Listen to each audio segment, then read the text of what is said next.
کس وقت تک؟ جس وقت تک آزاد کشمیر کی عوام کے لیے پروڈکشن کاسٹ کا تعین کرتے ہوئے یونٹ کا اور ٹیرف کا تعین نہیں ہوتا۔ یہ کس نے کہہ دیا آپ کو؟ نہ اس سے پہلے کبھی اس تحریک میں کوئی بکا، نہ آگے کوئی بکے گا۔ میں برملا یہ بات کہتا ہوں کہ یہ تحریک عام عوام کی تحریک ہے۔ اگر میں کہیں بکا، یہ عوام میرے گھسیٹے گی، مجھے یہاں پہ میرا گریبان پکڑے گی۔ لیکن یہ وہ لوگ ہیں جنہوں نے ہمیشہ سہولت کاری کی۔ مجھے آپ ایک بات بتائیں، 76 سالوں کا گند جو اس کشمیر کے نام پہ بیچا گیا، جو اس عوام کا خون چوسا گیا، کیا آپ سمجھتے ہیں کہ ہم اس کو 2-3 ماہ کے اندر کلیئر کر دیں گے؟ یہ نہیں ہو سکتا۔ میری مراد آپ لوگ ان لوگوں سے لڑائی لڑ رہے ہیں جنہوں نے 76 سالوں سے آپ کا خون چوسا ہے۔ آپ بات کو سمجھیں، آپ ایک دم پریشان مت ہو جائیں۔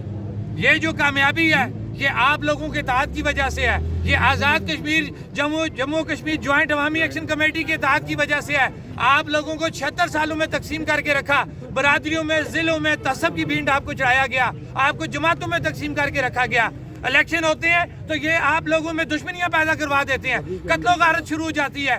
لیکن جب ان کے معاملات ہوتے ہیں یہ اسمبلیوں میں اس طرح جڑے ہوئے ہوتے ہیں، راتوں کو اکٹھے بیٹھے ہوتے ہیں، اس وقت ان کو نظریات یا غریب نظر نہیں آتا۔ اس چیز سے باہر نکلیں۔ آپ تمام لوگوں کی اپنی سیاسی جماعتیں ہیں، ہم نے کبھی اس میں سیاست نہیں کی۔ آپ کا رائٹ اپنے نظریات کے مطابق بات کریں، جو مرضی ہے جس کو ووٹ دیں، لیکن خدارا یہ جو پلیٹ فارم بن گیا ہوا ہے اس کو مت چھوڑنا۔ یہ وہ پلیٹ فارم ہے جو آپ کو آپ کے حقوق دلوا کے رہے گا۔ میں شوکت معاذ نہ بھی اس پہ ہوا، یہ پلیٹ فارم اور یہ تحریک جاری رہے گی۔ یہ تحریک آپ لوگوں کی ہے۔ میں ہمیشہ یہ بات کہتا ہوں کہ ایک غریب ریڑھی والا یا ایک غریب جو گینتی بیلچے کا کام کرتا ہے، اس کا یہ حق پہنچتا ہے کہ وہ ایک سرکاری گاڑی کو روکے، چاہے وہ منسٹر کی ہے یا بیوروکریٹ کی ہے، اس سے روک کے یہ پوچھ سکتا ہے کہ تم بتاؤ تمہارا بچہ اس گاڑی میں کیوں، تمہارے گھر والے اس گاڑی میں عیاشی کیوں کر رہے ہیں، میرا بچہ سڑک پہ کیوں ہے، میرا بچہ پھٹے ہوئے بوٹ پہننے میں کیوں چل رہا ہے، اس کی وجہ کیا ہے؟ کہ میں جو بار بار بات سمجھاتا ہوں، ایک گینتی بیلچے کا کام کرنے والا بندہ جو ایک موبائل فون کا کارڈ استعمال کرتا ہے یا وہ کسی کے پاس بیلنس ڈلوانے جاتا ہے 100 روپے کا، تو اس کے اکاؤنٹ میں 64 یا 65 روپے آتے ہیں، 35 روپے کہاں جاتے ہیں؟ یہ اس غریب سے کو سمجھائے نا۔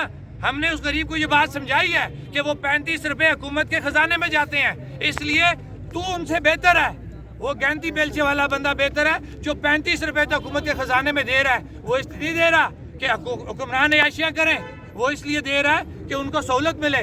لہٰذا یہ جو تحریک ہے یہ تحریک عام غریب کی تحریک ہے، اس کو کوئی نہیں بیچ سکتا۔ اور جہاں تک میں اب آؤں گا دوبارہ اپنے نوٹیفیکیشن کے اوپر کہ ہم نے جو ہمارے بیسک 2 پوائنٹ تھے، بجلی کا پوائنٹ ہم نے اس کے اندر، کیونکہ یہ کال جو آپ بیسیکلی ہوئی ہے 5 فروری اور پروڈکشن کاسٹ کے تعین کی وجہ سے، کیونکہ واحد ہمارے ان 10 نکات کے اندر سے واحد ایک بجلی کا جو ایشو تھا یہ وفاق سے منسلک تھا، اور آپ کی اس تحریک، اس احتجاج کی وجہ سے وفاق کے ساتھ آزاد حکومت کی کئی میٹنگز ہو چکی ہیں، آپ کے ورکنگ گروپ بن چکے ہیں، اور ہمارا پروڈکشن کاسٹ کا تعین ہونے میں کچھ دنوں کا ٹائم رہ گیا ہے۔ اب ظاہری بات ہے کہ پروڈکشن کاسٹ کا تعین جو 76 سالوں میں کوئی نہیں کروا سکا، اس حکومت کو یہ کریڈٹ جاتا ہے، اس وزیر اعظم کو یہ کریڈٹ جاتا ہے، لیکن کس کے بیہاف پہ؟